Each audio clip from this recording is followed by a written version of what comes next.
Yeah. All right. So, thanks for joining us on Woman Crush Every Day. We're so excited to have you. On this episode, we are with the wonderfully talented Elise, who we came into finding out about through For the Love of Boop. And then, watch the show, go on the Google search, we go see what's going on. It's like, oh man, you out here doing a damn thing. Like, what? We gotta talk. So that was fire. So thanks so much for joining us. We just gonna chop it up. It ain't nothing too crazy. So fire. Absolutely. And I'm Tang. I'm Al Wu, for the folks who are new to this show, and Elise. So give us your tell us who you are. Share it for the folks who don't know who you are. If maybe they just watched For the Love of Boop or saw our review on the show and us talking about it. Tell us who you are. Well, my name is Elise. That's one of my names. I have so many names, but Elise is my brand name. That's what the world knows me for. I'm a singer, rapper, songwriter, TV producer, director, and some other things. Actress, I guess, whatever. But I'm from Queens, New York.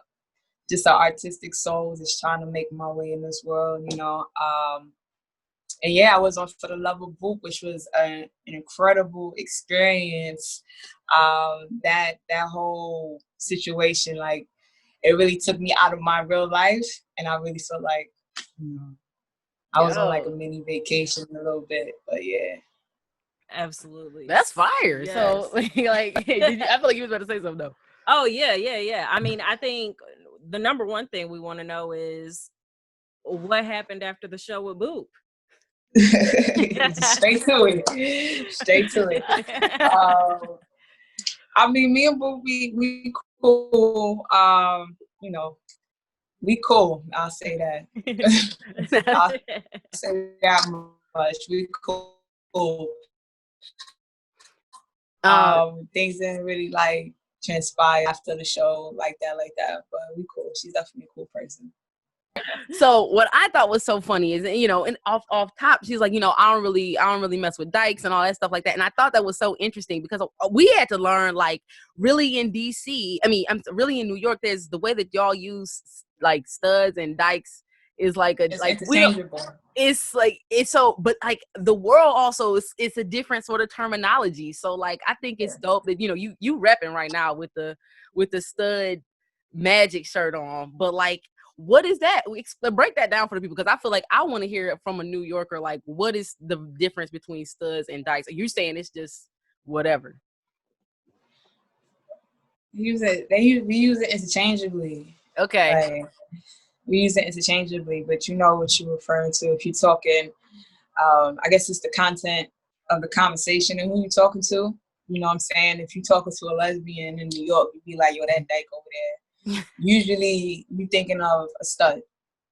You know what I'm saying? Okay. But if you was talking to like a straight person, you may want to, be specific about what you're talking about. So you'll say stud, because in the straight world, dyke is everybody.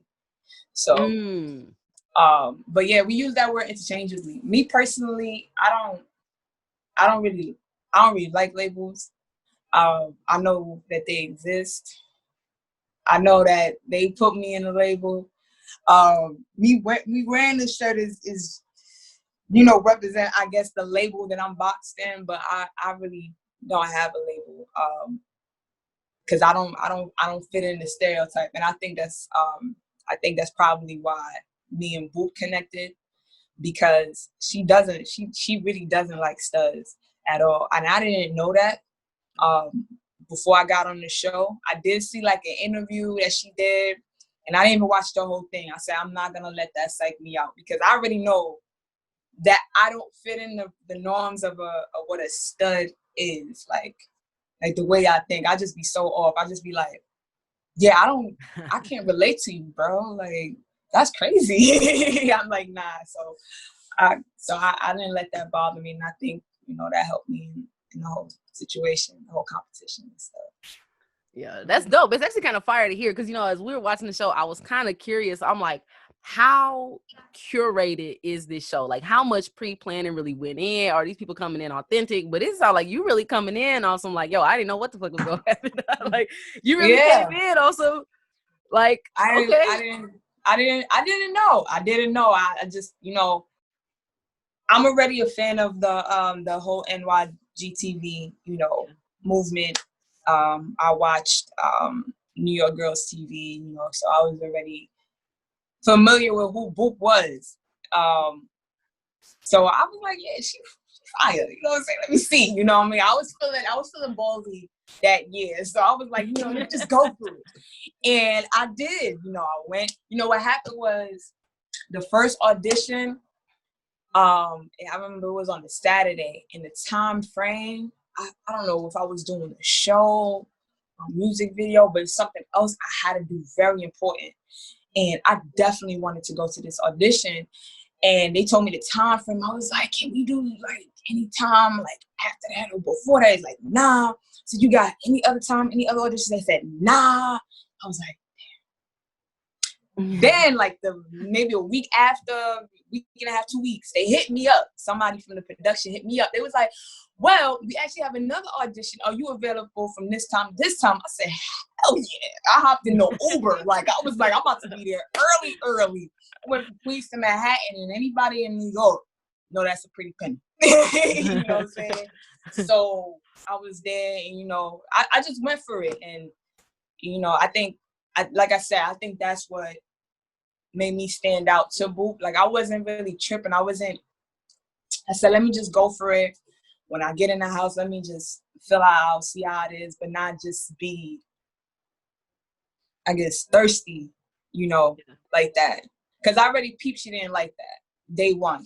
Like, 20 seconds just seeing her off scene. Off scene. Like, I already see, I'm like, yo, she don't like that. She doesn't like that too much. So I was just observing her and then going with that. Okay, so you really kind of had to navigate the game of the show to really see if you was gonna win the love of Boop. So as you were going through that, do you feel like you grew in any ways personally? Definitely. It showed me a lot. It showed me because I feel like I was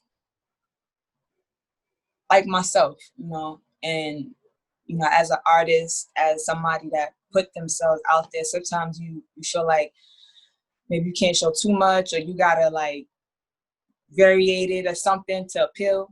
But I feel like I was myself, so it helped me trust myself. I got to know an incredible cast. And then, it showed me how people move. Like, when you put a whole bunch of girls and they fighting for anything, like not even another girl, just for anything, you be like, girls are tough competition. Oh my God. Around. That first night when Island Flame went crazy, that took me out. I didn't see that coming. He was cool. Right? I was like the first person she pointed to they didn't show on the camera was me. And I was like, oh, just chilling on the chair, like sitting, sipping. Like, I thought it was cool. Heard you. But I ain't see that coming. Like, she was a little bit, she was throwing back. Turned up. Little turned up. Okay. Oh, lady. She was throwing back a little bit. She had a drink on the table and somebody was like, sis, what drink is that? I said, wait, she made that. That's what you're looking at in the glass. Like, she combined all these drinks. That's not like, like, come on. Oh. Nah, but she was cool until she started flipping. I was like, but she's still cool. I still, reach out to her. She's, still cool. That's what's up. So since the show, how has that affected other areas of your artistry?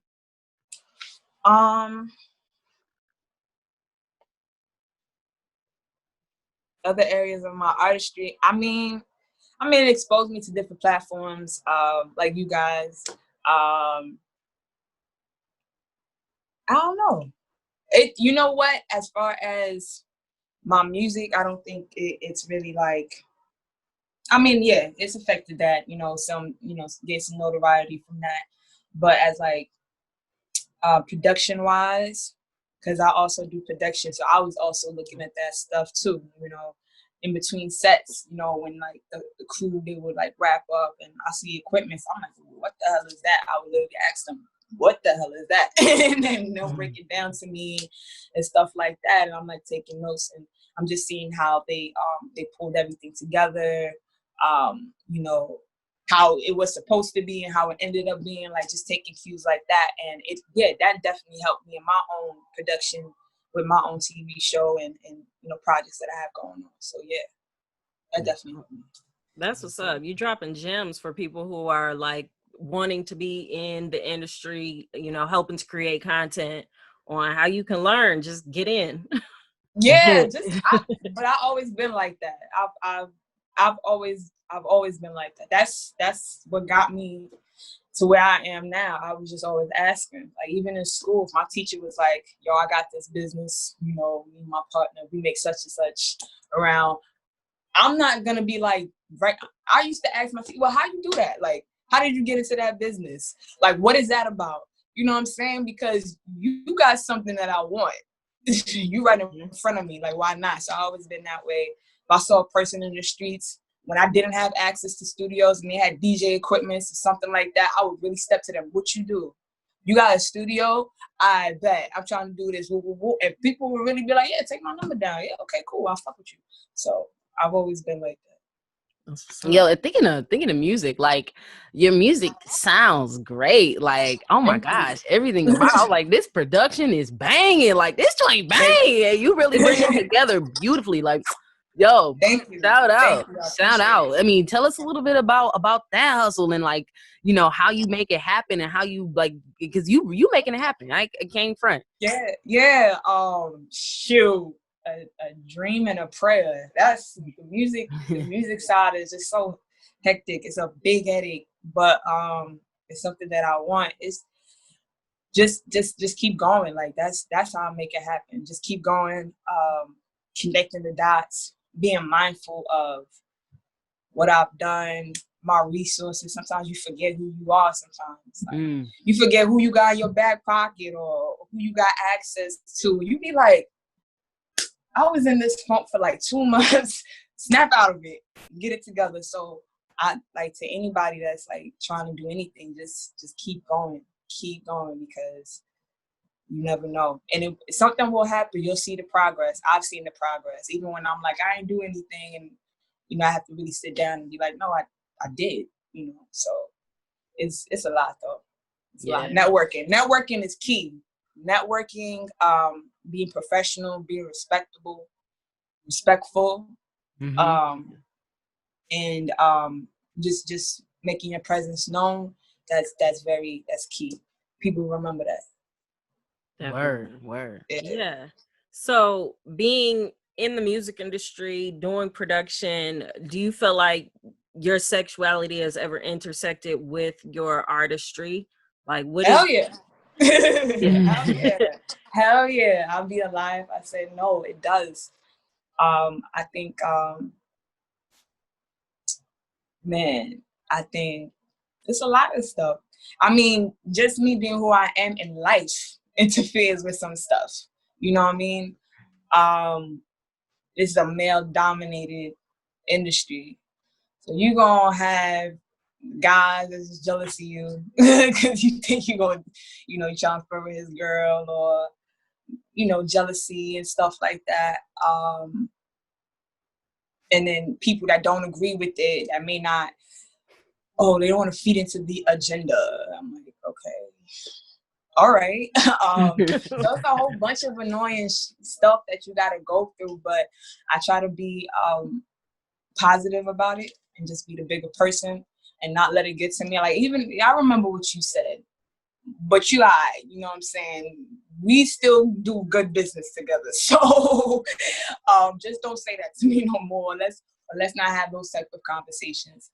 But it definitely interfered.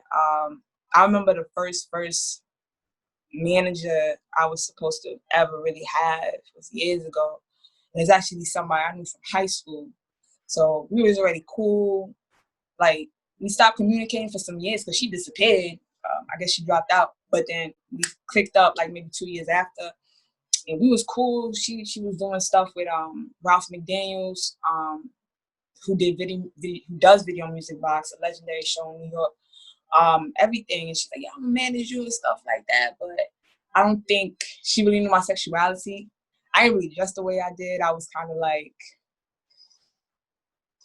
transitioning. You know what I'm talking about. Oh, I know exactly what you're talking about. I've been there. I know exactly what you're talking about. You be in the middle part, people can't really tell, you know what I'm saying? So when I performed though, when they saw me perform, and I guess my energy, they was like, whoa. And they she backed up completely. And, Wow. Just through listening to other people, like a mutual friend of ours told me, she told me, she's like, you're bringing a gay energy, a gay crowd, and that's not what she want to do. And I felt like, because not only was this an opportunity, but you was my friend, you know what I'm saying? And I got cool with her sister, and her sister both felt the same way. They still good people. If I see them in the streets, I'll run up and hug them. But I felt hurt about that a little bit. They didn't, and they never said it to me. They kind of just, slowly backed up. So yeah, definitely interferes. Mm-hmm. But you gotta keep going. That's it. You gotta persevere. Absolutely. Yeah. Absolutely. I mean, in terms of like even but like mass presenting women who are out here making hip hop, do you feel like we're really in the era of change? You know what I mean? Because like, I mean, true story, we've seen, I mean, it's Stud's been in rap since women been in rap, you feel me? So yeah.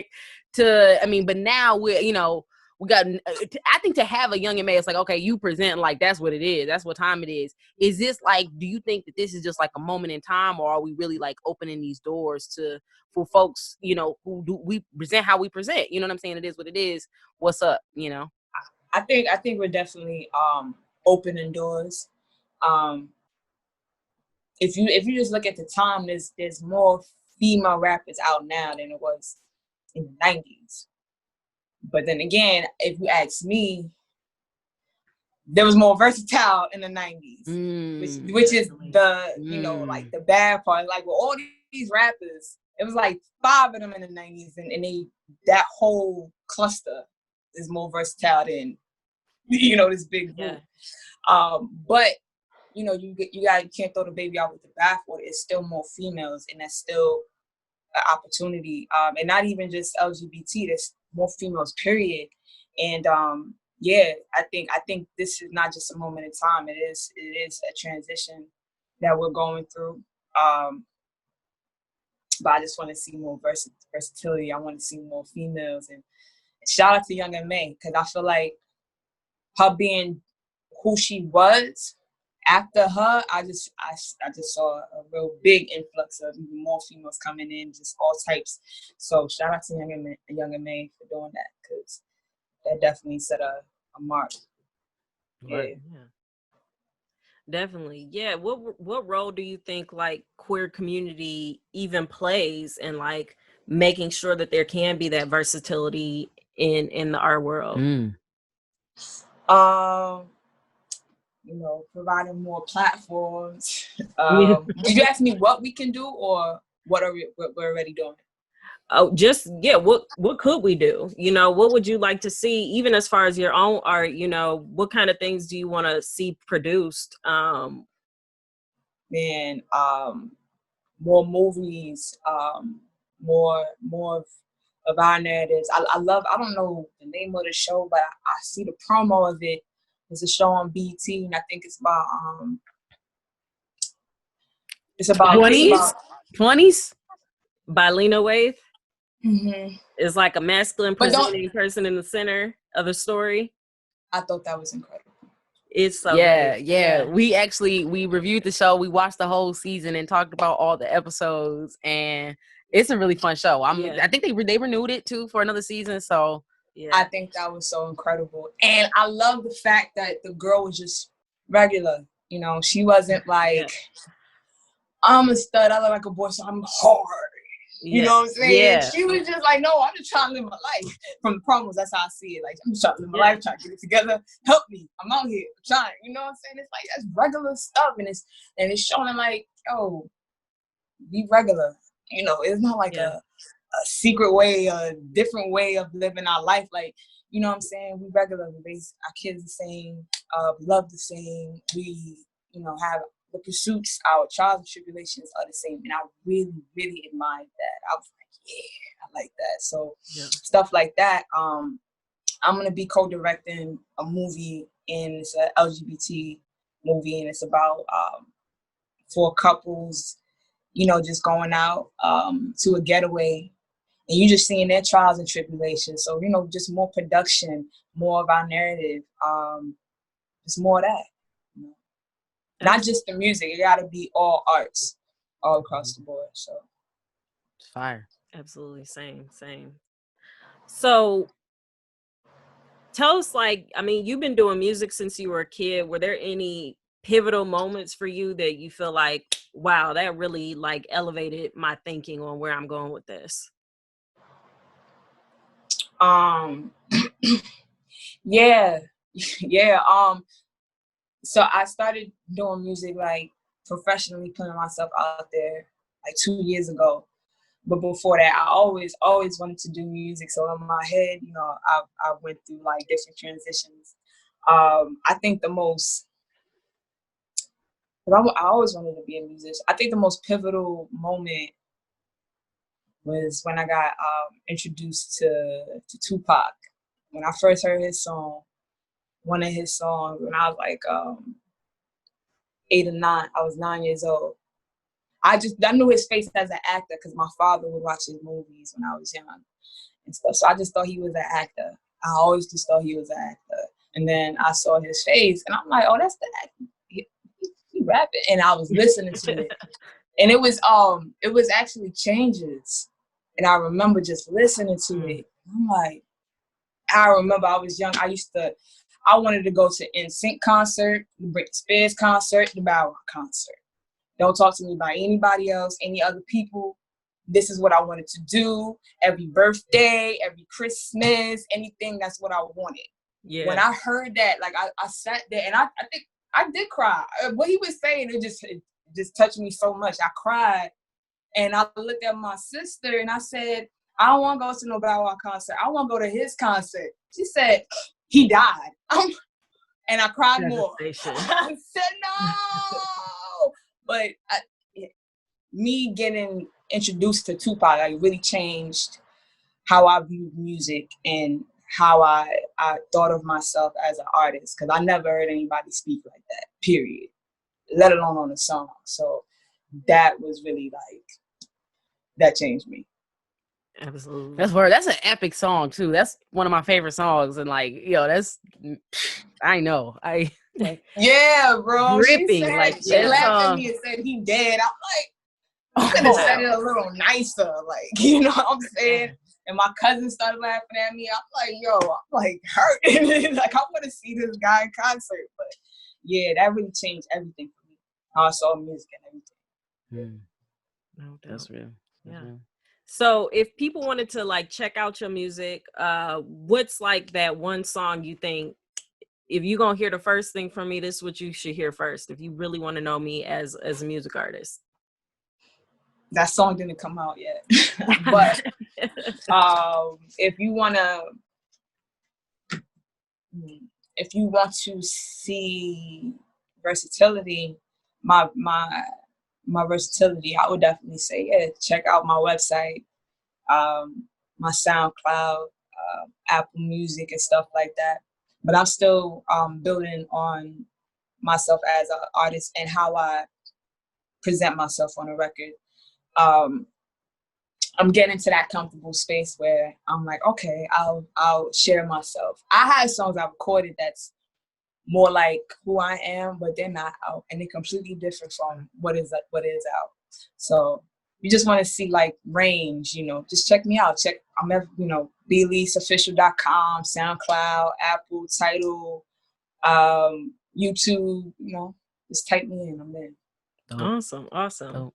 And then You know what? We can't. I want to ask because I don't think we talked about who's your woman crush.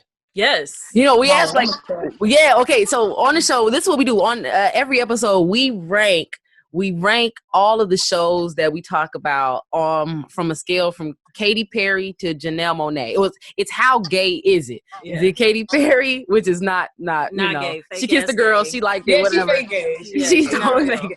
To Janelle Monáe, just paying everything, all the letters. That's it, you know, right here. So and then along that scale, we rank every show based on a person. So like, for example, I think I gave For the Love of Boop a Young M.A. rating. You know what I mean? So like, so the question about your woman crush, celebrity woman crushes, people out here, you know what I'm saying? Like, who are some dykes that you would want to put on and say, yo, I'm fucking with what they do. I'm fucking with how they move. That's how queer we need the world to be. Let me see. I hate to have crushes because I be wanting people. Like, I don't want to crush on you. I want to have you. But I hate that. Like, because the crush means you just sitting somewhere just looking at them.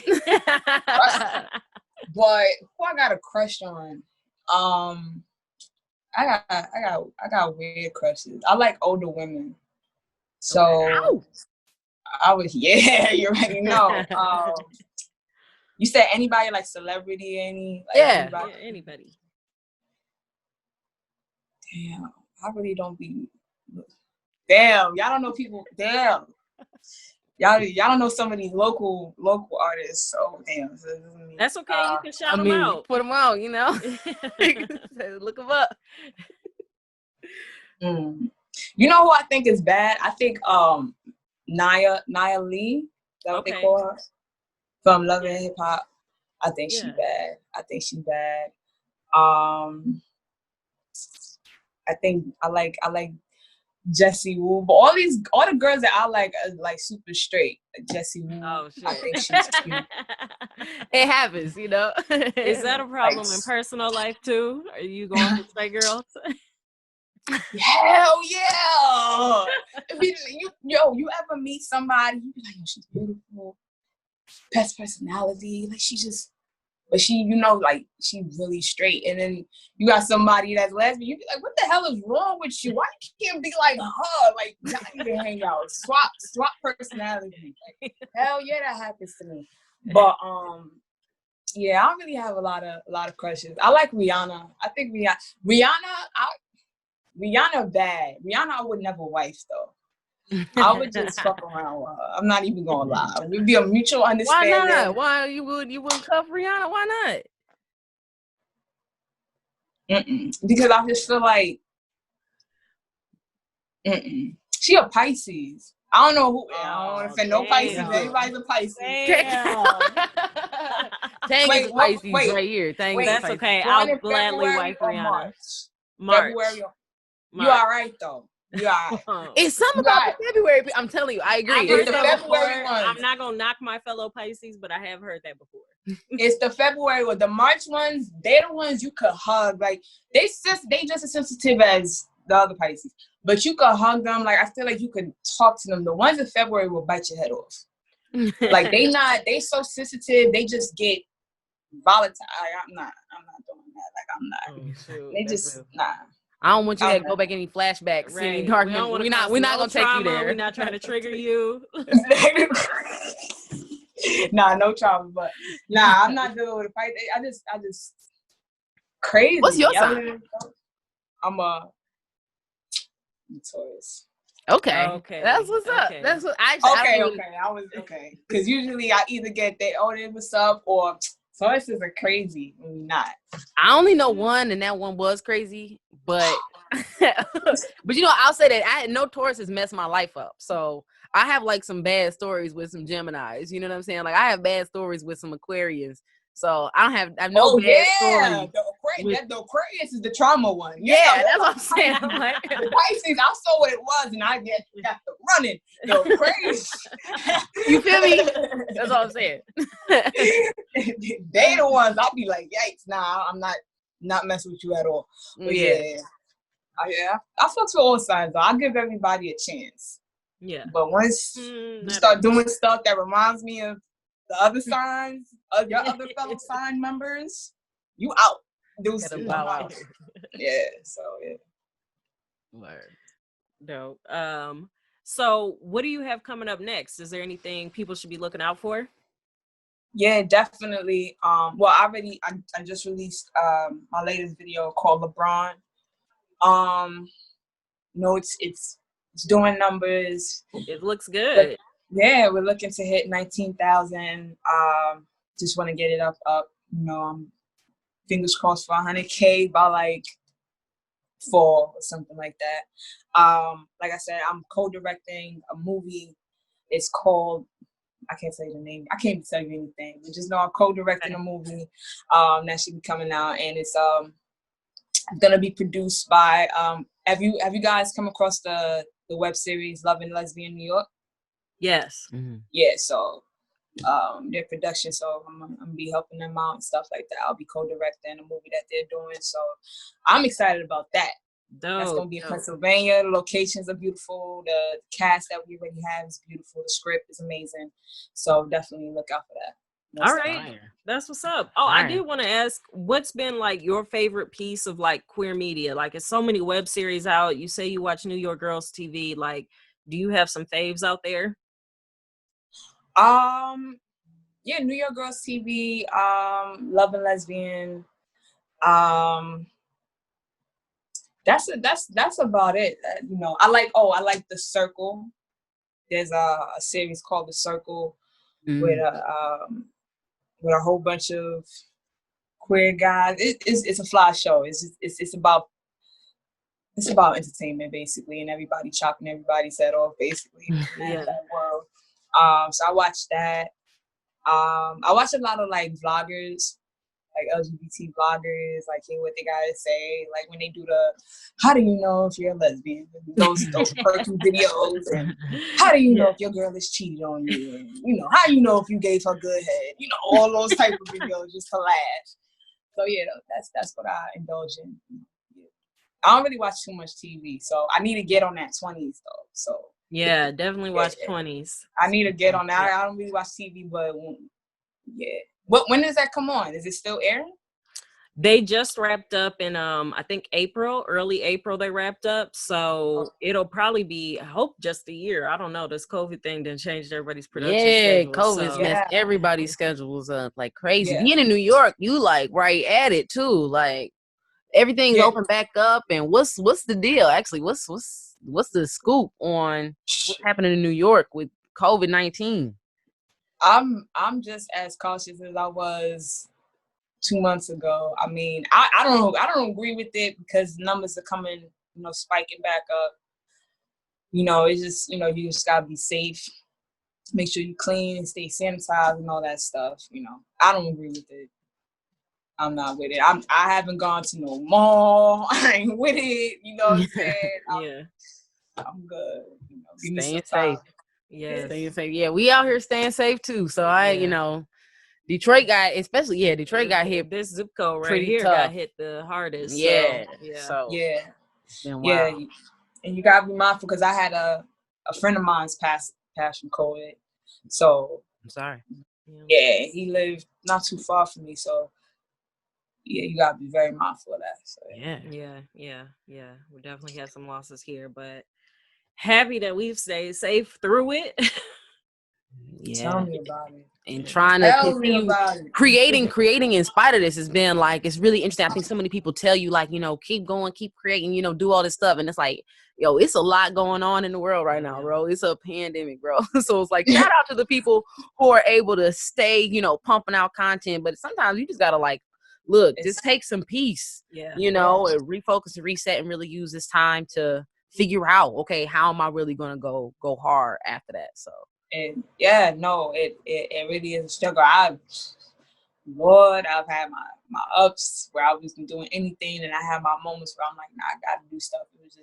It was just back and forth. But yeah, take the time out to figure out what your next moves are, plan them out, plot them out, so when everything is open, you kind of ready, So, yeah, well, I know. Look, we're excited to see your next moves. Absolutely, we're excited to see what's happening next in your world. This was so fun to get some time from you to chop it up and get to know you as a person. You are like super pleasant, and we had a great time talking to you. Like, I appreciate being on your platform. Thank you for reaching out. You know what I'm saying? Definitely stay tuned. I also have my TV shows for any of the New York viewers. You know what I'm saying? You can check out QPTV in Queens, Queens Underground 718. That's the name of the show. It comes on every second Wednesday and Monday of every month. So make sure y'all check that out. I'm airing indie artist music videos. We're also showcasing indie movie films, food, everybody, everything that's independent, small owned, we trying to rep you. So is it New York only, or is this y'all? It's in I'm trying to branch it out. Right now it's primarily in Queens. Within a month or two, I'm gonna have it in Queens, Bronx, and Manhattan. I have some connections out of state, so within the next year, definitely it's gonna be in some other states, so where we can give more opportunities to more other artists outside the states to represent, show their stuff. You never know what comes out of that for independent artists. It's hard and it's free. I'm not charging nobody, so just submit. Oh, that's what's up. That's what's up. Yeah. Well, awesome. I feel like, I don't know, we can find out how to get in contact with you. We'll put some little details in the comments in the description below and all of that good stuff. Yeah. So absolutely. Yeah. So everybody, make sure you go back, check out For the Love of Boop, check out Wi-Fi, also Beat Elise. Wi-Fi. Wi-Fi. Because we connect. And she was funny for that. She was funny. That was funny. No doubt. All right, Jeff. Yeah, no doubt. Awesome. I appreciate y'all. Thank you. Yeah. No doubt. Thank you. No All doubt. right. All right, later. I just want the sports coat with the suicide, with the